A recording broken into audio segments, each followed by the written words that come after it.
शिखर पर पहुंचे हो तो संतुलित हो जाओ, नहीं है तो वहां पर यदि संतुलित नहीं हुए, थोड़ा सा अलाल हुए, एक झपकी लग गई तो एक टपकी में ही धराशायी हो जाओगे। और फिर नीचे आकर के ऐसा नहीं कि तुरंत चढ़ जाओगे, क्योंकि इतनी ऊंचाई से गिरोगे तो चढ़ना तो बहुत दूर की बात है, चलना भी मुश्किल पड़ सकता है, क्योंकि तुम अपने हाथ पैर तोड़ चुके होगे।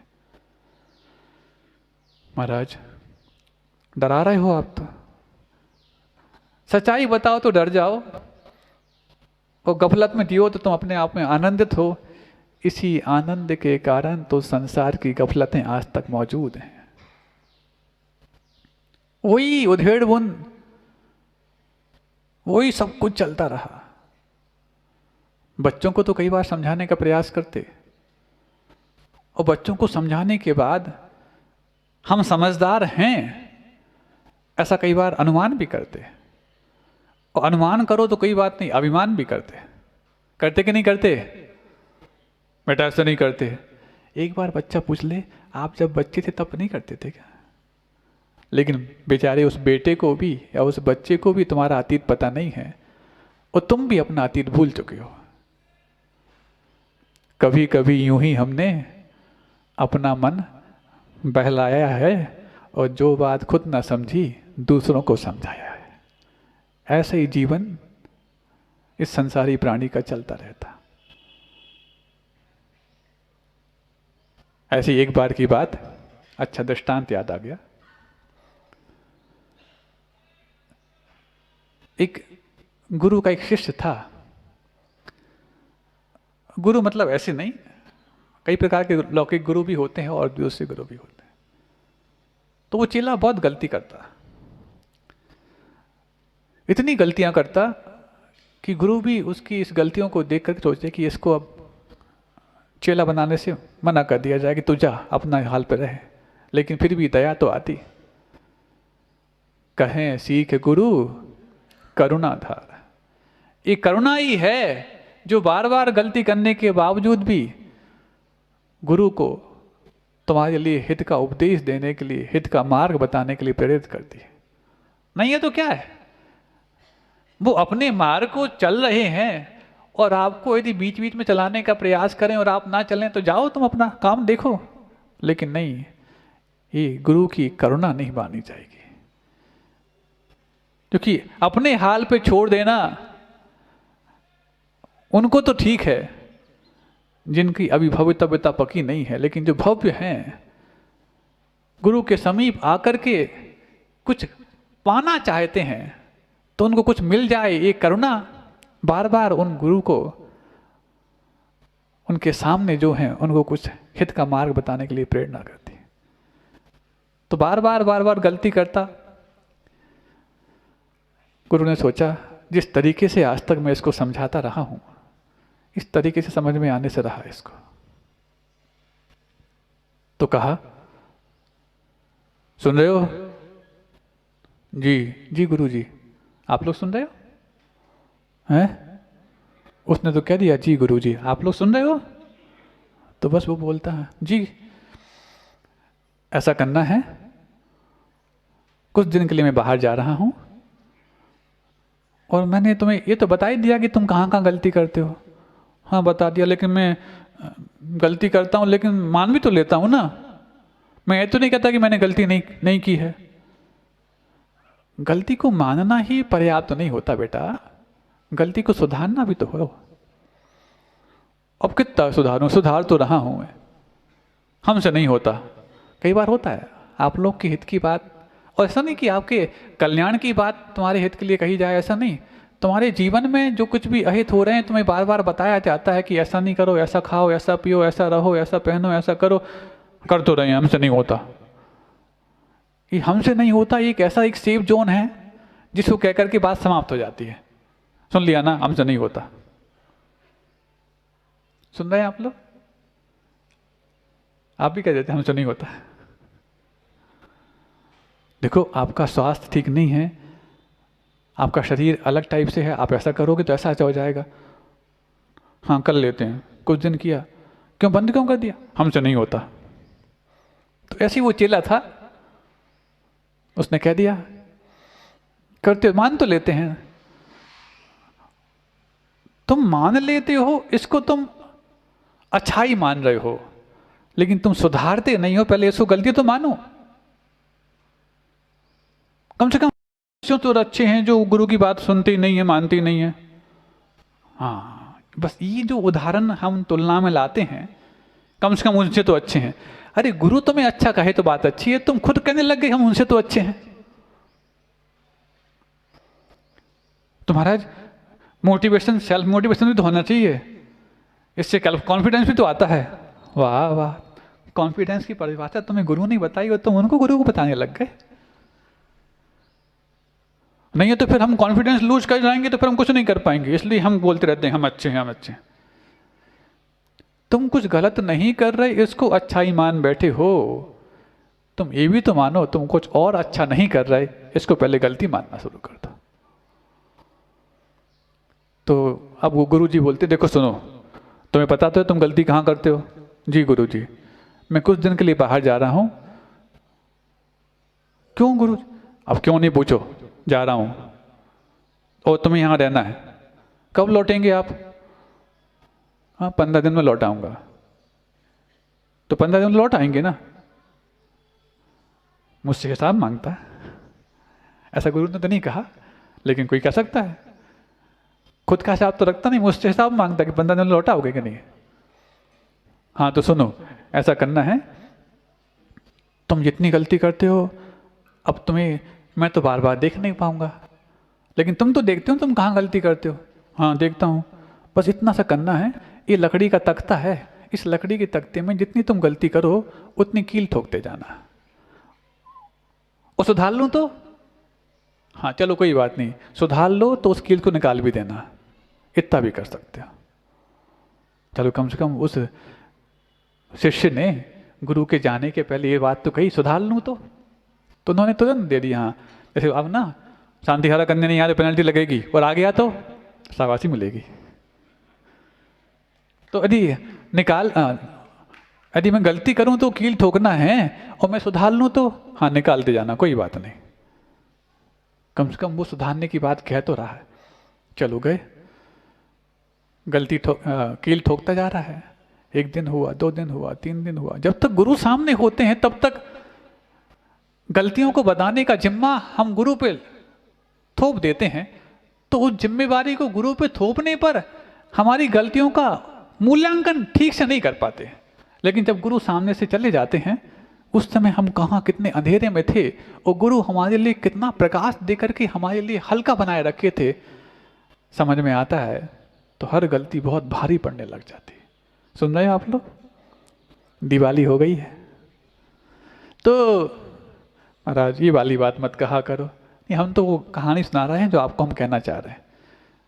तो कील ठोकना है, और कील ठोकने के पश्चात निकालना भी है। ऐसा करते करते 1 दिन हुआ, 2 दिन हुआ, 3 दिन हुआ। अभी तक उस शिष्य को गुरु के रहते हुए अपनी गलतियां पता तो लगती थी, लेकिन गलती कितनी भारी है उतना उसको एहसास नहीं होता था। अब एक एक कील ठोकता है, कील ठोकने के बाद सुधार भी करने का प्रयास करता है, और सुधार के प्रतीक स्वरूप कील को निकाल भी लेता है। 1 दिन हो गया, 2 दिन हो गया, 3 दिन हो, 1 हफ्ता हो गया। 1 हफ्ता ऐसा लग रहा है उसके जीवन में जैसे कि सदियां निकल गई हों। 8 दिन हो गए। बहुत अंदर से आंदोलित है, व्यथित है कि कितनी गलतियां करता था मैं। अरे तू गलती करता था, तुझे पता तो था, अब ऐसा क्यों बोल रहा कितनी गलती करता था? क्योंकि पहले मेरी गलतियों को अपने आशीष के साये में रख करके और मेरे ऊपर करुणा करने का जो वरदान गुरु का मिलता था, अब वो नहीं मिल रहा है। तब जाकर के मेरा स्वयं का वो अवदान मेरे लिए अभिशाप साबित हो रहा है। 11 दिन हो गए, 12 दिन। अब प्रतीक्षा करता है कब आएंगे गुरु जी, कब आएंगे? कौन? पता नहीं कब आएंगे। जाएंगे तब तो आएंगे। तो बस प्रतीक्षा कर रहा है। 11 दिन हो गए, 12 दिन हो गए, 13 दिन और 15 दिन जैसी हो गए। गुरु देखते हैं वो जो बोर्ड जिसको बता के गए थे उसमें बहुत सारी कीलें ठुकी थीं, लेकिन उस बच्चे ने बिल्कुल निष्ठा से काम किया है और गलतियां सुधारी भी हैं और कीलें निकाल भी ली हैं। गुरु प्रसन्न है। अरे जो काम मेरे रहते हुए नहीं मैं कर पाया, वो मैं नहीं था तो भी हो गया। बहुत प्रसन्न है, बहुत शाबाशी देते हैं उस शिष्य को। शिष्य को शाबाशी देते हैं, लेकिन शाबाशी देने के बाद शिष्य फूट फूट के रोने लग जाता। अरे रो क्यों रहा है? जब तेरी गलती में बताता था तो कभी तेरी आंखों में भीगापन नहीं आया, और अब जबकि तूने गलती सुधार ली अब तू रो रहा। और मुझे विश्वास है कि तूने ईमानदारी से अपनी गलती करने पर कील ठोकी होगी और सुधारने के बाद कील निकाली भी होगी। पूरा विश्वास है, इतना तो तेरे अंदर मैंने भाव पहले से देखा है। फिर रो क्यों रहा है जब मैं शाबाशी दे रहा हूं? शिष्य बोलता है, गुरुजी ये आपकी बात सही है कि मैंने जितनी गलती की उनमें हर गलती की प्रतीक स्वरूप ईमानदारी से एक एक कील इस तख्ते में ठोकी। और ये भी बात उतनी ही सही है कि मैंने जितनी गलतियों को सुधारा ईमानदारी से सिर्फ उतनी ही कीलों को निकाला। और शायद मैं उन सब गलतियों को सुधार चुका हूं, वो सारी कीलें निकाल चुका हूं। एक कील निकलने के बाद मैं आपकी शाबाशी का पात्र तो बन गया हूं, लेकिन एक कील के छेद मुझे बता रहे हैं कि इससे जो मैंने कर्म बांधे हैं वो मेरे लिए कभी भी शाबाशी नहीं दे पाएंगे, और कभी ना उन कर्मों के बंध से अपने आप को बाज कर पाऊंगा। वो कीलों के जो छेद है, वो छेद मेरी आत्मा को छलनी कर गए हैं कि मैंने जो गलतियां की हैं, जो कर्म किए हैं, ये गुरु की शाबाशी भी मुझे उससे बचा पाए मुश्किल है। इसलिए ये तो बात अच्छी है कि मैं आगे अब गलती नहीं कर पाऊंगा, लेकिन ये छलनी हुई आत्मा को कैसे मैं मलहम लगा पाऊंगा? गुरु कहते हैं चलो कम से कम तेरे अंदर ये पश्चाताप की ज्वाला तेरे कर्मों को दग्ध करने के लिए प्रारंभ तो हुई है, बस तभी से शुरुआत होती है उसके उत्थान की, तभी से शुरुआत होती है उसके कल्याण की। और धीरे धीरे करते करते वो गुरु ये भी बता देते हैं कि छलनी भली हो गई हो तेरी आत्मा, छलनी भली हो गया एक लकड़ी का बोर्ड, लेकिन कभी भी जब किसी लकड़ी हो या पत्थर हो, उस पत्थर पर दूसरा पत्थर चिपकाना हो तो थोड़ा सा रफ करना पड़ता है। करते कि नहीं करते? बताओ, करते कि नहीं करते? तो बस ये तेरा अतीत था, इस अतीत पर तेरे लिए एक नए भविष्य का कोई यदि तख्त चिपकाना है तो यही मानना तेरा ये छलनी होना उसमें बीच में लेप लगा करके वो चिपकाने के लिए सहयोगी बनेगा। नहीं तो दोनों यदि एक से होते तो स्लिप होने के चांस होते। तो जो गुरु महाराज कितने दयालु होते हैं कि उसके कर्मों के उन छेदों को भी वो सहयोगी मान रहे हैं तेरे जीवन के विकास के लिए। कितना बड़ा उसमें रहस्य छुपा होगा सोचो। अब वो जो शिष्य है गुरु की कृपा के प्रति इतना नम्रीभूत हो गया, वो सोच नहीं पा रहा है कि मैं अपनी उन गलतियों को सुधार करने के बाद भी जो बार बार रो रहा था, उस रोने में भी गुरु की करुणा कैसी है कि वो मेरी सिसकन को भी ऐसा बना गए कि बार बार मेरे सिसकने के लिए कारण न बन पाए, ऐसा मेरे वरदान दे गए। उस शिष्य को तो अपनी गलतियों का एहसास हो गया, उस शिष्य को तो ऐसे गुरु मिल गए। पता नहीं हमें अपनी गलतियों का एहसास है अथवा नहीं। हमने अपने आप को ईमानदारी से वो कीलें ठोकी हैं कि नहीं, और सुधारने के बाद वो कीलें निकाली हैं कि नहीं। ईमानदारी से ठोकी होती और ईमानदारी से निकाली होती तो जो छेद हुए हैं तुम्हारे लिए नए तख्त को चिपकाने के लिए सहयोगी बनते, और यदि उसमें भी बेईमानी कर दी होगी तो फिर जितने छेद कम पड़ गए हैं उसके लिए वापस से छेदने के लिए हथौड़ी चलाने की आवश्यकता पड़ जाएगी। पता नहीं आज क्या आप लोगों ने समझा ये जो भक्ति है, ये पूजन है, द्रव्य से पूजन है। सुंदर सुंदर द्रव्य सजा करके आप लाते हो, ये कहीं ना कहीं अपनी उस छलनी हुई आत्मा पर एक बीच में ऐसा लेप लगा सकें जिसमें हम अपने उत्थान का तख्त लगा करके हमेशा के लिए उन सिद्धों के पास विराजमान होने लायक बना पाएं। इसी के लिए पूज्य गुरुदेव ने हमारे जीवन के उन पापों को भी करने के बाद पापों के ऊपर लेप लगा करके और आपकी उस आयतन का जो निर्माण का उद्देश्य दिया है, ये तुम्हारे कल्याण का सबसे बड़ा तख्त साबित होने वाला है। ये तुम्हारे कल्याण का तख्त है। अब बताओ, ये जो तुम लोग दान कर रहे हो, दान कब कर पा रहे हो? जब तुमने कमाया है तब तो कर पा रहे ना। ये कमाना क्या था? परिग्रह था। परिग्रह क्या था? पाप था। पाप क्या था? गलती थी। गलती क्या थे? वो छेद थे। तुमने छेद किए हैं ना। लेकिन गुरु महाराज उन छेदों पर भी एक ऐसी व्यवस्था बता गए कि तुम्हारे छेद भी दूसरों को ना देख पाए और तुम्हारी जो अपने आप में की हुई उपलब्धियां हैं दूसरों के सामने आकर के दूसरों को भी प्रेरित कर पाए। अरे बताओ, यदि ये दान के माध्यम से कल्याण होता तो सबसे पहले दान का उपदेश गुरु महाराज हमें देते कि तुम करो दान, तुम्हारी उपलब्धि से दुनिया के लिए नहीं। तुम क्या कर पाओगे? ये तो इनको जिनके छेद हैं, ये छेद ही हैं जो ऊपर से एक बाहर से सनमाइका लगाते ना, सनमाइका, हाँ अच्छा याद आ गया, पिलाई होती है, दो सनमाइका आपस में चिपकाओ, चिपक जाएंगे, स्लिप हो जाएंगे। लेकिन एक खुरदरा होता है, एक ऊपर के ऊपर चिकना होता है, तब जाके वो चिपक पाता है।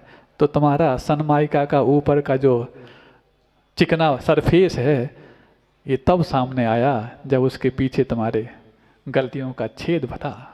ऐसे तुम्हारे पापों के छेद ये थे, तब जाकर के तुम्हारे उसको तुम्हें समझ में आया कि मैंने गलती की है, तब जाकर के उस दान का सनमाइका ऊपर से लगा और दूसरों के सामने तुम्हारा ऐसा गौरवमयी वर्तमान सामने आ गया जो बाद में जाकर के तुम्हारे गौरवमयी इतिहास को दूसरों के सामने प्रेरणा के लिए कारण बनेगा। समय हो गया, विलम्ब से प्रारंभ हुआ था, लेकिन कितना भी विलम्ब से प्रारंभ हो, बात तो पूरी हो गई है और समझ में भी आपको आ गई है। एक एक गलती के छेद भी पता होने चाहिए और एक एक गलती की कील भी पता होना चाहिए। और यदि पता हो तो फिर गुरु महाराज के सामने आकर के अपना सनमाइका कैसे लगाना है समझ जाना चाहिए। अहिंसा परमो धर्म की